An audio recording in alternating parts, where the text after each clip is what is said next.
Ravi de vous retrouver, mesdames et messieurs. Vous êtes sur Info 24 Sénégal, l'heure de vous donner l'essentiel des nouvelles du jour. Bonjour et bienvenue à tous. Démarrons l'actualité avec la politique. Les premières révélations sur la première nuit de Farba Ngom dans la chambre 42. Il est le tout nouveau locataire ou pensionnaire de Rebeuss. Il s'est Farba Ngom apparemment préparé psychologiquement. Il a fait son entrée en prison hier, selon nos sources qui disaient l'avoir aperçu quelques heures après son arrivée à la maison d'arrêt et de correction de Rebeuss. On observait un homme décontracté et prêt à gérer la situation carcérale. À son arrivée hier, Farba Ngom a eu droit à un petit comité d'accueil rajouté. Nos sources, certains détenus l'ont encouragé, lui faisant comprendre que ce n'était qu'une épreuve.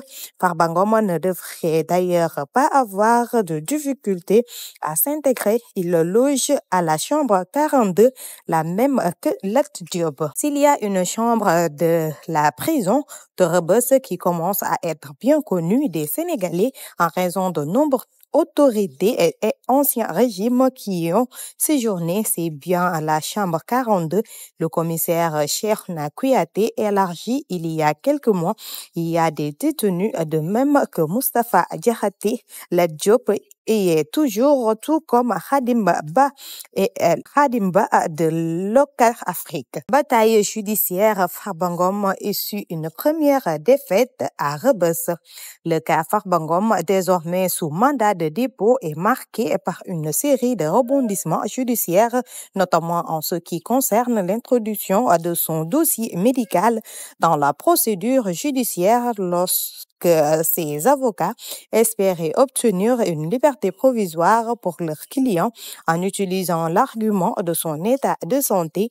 Il est peu probable que cette démarche aboutisse à un succès, notamment au regard de la législation sénégalaise.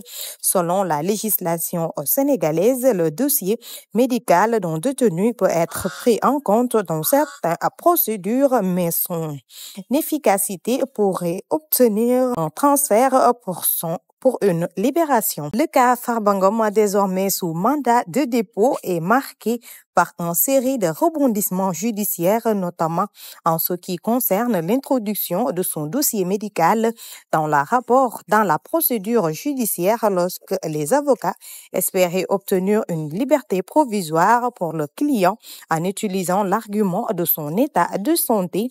Il est peu probablement que cette démarche aboutisse à un succès, notamment au regard de la législation sénégalaise. Le ministre de la Justice, Ousmane Diagne, a présidé hier la cérémonie de lancement officiel du programme d'amélioration de l'accès et de la qualité des services socio-éducatifs de protection de l'enfant, un programme soutenu par la coopération italienne. Rebeuss, les premières révélations sur la première nuit de Farba Ngom dans la chambre 42. Il est le tout nouveau inculpé pour escroquerie sur les dernières publiques portant sur 31 milliards blanchiment de capitaux et association de malfaiteurs. Farba Ngom a été placé sous mandat de dépôt ce jeudi. D'après nos informations, Farba Ngom passera ses dernières première nuit à la prison de Rebeuss, plus précisément dans la chambre 42. Ironie du sort, il partage cette cellule avec un autre cadre de l'ex-parti au pouvoir, Lat Diop, ancien directeur général de la LONASE. Inculpé et placé sous mandat de dépôt pour escroquerie sur des dernières publiques estimées à 31 milliards de francs CFA. Farba Ngom a passé sa première nuit en prison. Cependant, son état de santé inquiétait ses proches et ses avocats qui ont versé son dossier médical dans la procédure. Selon nos informations, un rapport médical signé par le docteur Mbaye Paye indique que le député maire de Agnam souffre de plusieurs pathologies incompatibles avec le milieu carcéral. Le document précise que son état nécessite une alimentation spécifique, une activité physique régulière et une exposition limitée au stress hier soir, Farba Ngom a été examiné à l'infirmerie de Rebeuss avant d'être pris en charge par le médecin du pavillon spécial à l'hôpital Aristide Le Dantec. Si son état de santé le justifie, il pourrait être transféré vers une structure pénitentiaire adaptée aux détenus malades. Après la mise en cause du député Farba Ngom, c'est au tour de Tahirou Sarr d'être convoqué ce vendredi 28 février devant le pôle judiciaire financier. Le parquet financier a requis l'ouverture d'une information judiciaire contre lui pour escroquerie sur les deniers publics, blanchissement de capitaux et association de malfaiteurs portant sur un montant colossal de 91 milliards de francs CFA.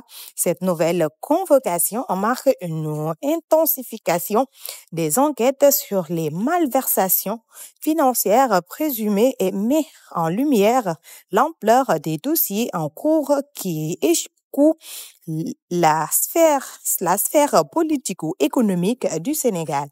Le président de la République, Bassirou Diomaye Faye, a reçu en audience Madame Anna Abdiarde, directrice des opérations de la Banque mondiale. Selon la présidence, les échanges ont permis de magnifier la solidité du partenariat entre le Sénégal et la Banque mondiale et d'explorer les perspectives de renforcement du soutien au secteur privé et au secteur stratégique tels que l'agriculture pour atteindre à la sécurité alimentaire ainsi que le capital humain à travers des investissements en santé et en éducation.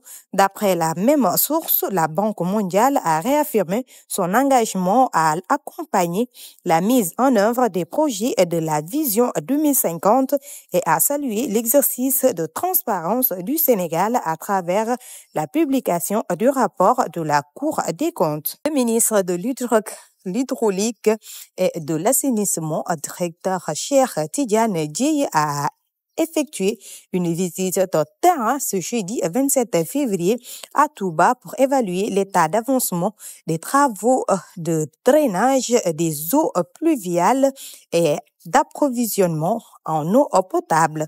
Selon le ministère de l'Hydraulique et de l'Assainissement, cette tournée est première sortie du ministre en prélude aux préparatifs de l'hivernage 2025 a permis de constater les réalisations en cours d'échange avec les acteurs locaux sur les défis et perspectives du secteur. La visite a débuté devant la mairie de Touba où le directeur Cheikh Tidiane Dièye accueilli par le maire de la ville sainte de Touba.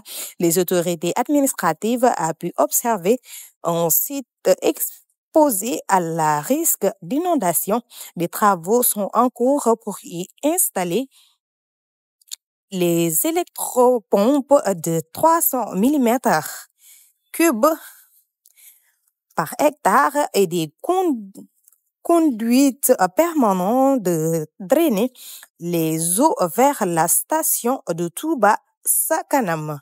L'arrestation de Farba Ngom ordonnée sous la pression d'un petit prince symbolise, selon Mansour Faye, l'effondrement de la justice sénégalaise et la dérive d'un régime à bout de souffle entre un président isolé et un premier ministre qui qualifie de demi-dieu menaçant la cohésion nationale. L'ancien ministre et maire de Saint-Louis tire la sonnette d'alarme. Le Sénégal serait en danger face à l'indifférence générale. C'en est tout pour cette flash d'information. Merci de l'avoir suivi.